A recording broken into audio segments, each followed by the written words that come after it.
कौन बने छु रबड़ी रबड़ी की रबड़ी कौन कौन पके छु बादाम डाला है, जो ये रेड रेड नहीं होता, केसर केसर डाला है और सौंफ डाला है।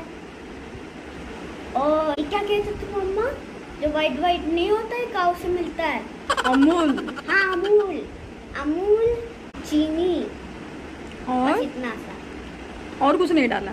ये तो मुझे खिला रहे थे तो दही डाला था ऐसा लग रहा था। हाँ दही और दूध का। अच्छा दूध भी डाला है, कहाँ से सीखा तुमने? मैंने क्या खुद ही सीखा। खुद ही?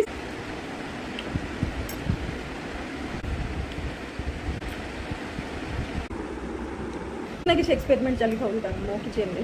ଆଉ ମୋ କିଚେନ୍ ପୁରା ଏତେ ଗନ୍ଧିଆ କରିଦେଉଛନ୍ତି କହିବା ମାନେ। କ'ଣ କ'ଣ ବନେଇ ଦେଉଛନ୍ତି, କ'ଣ କ'ଣ ଖାଉଛନ୍ତି।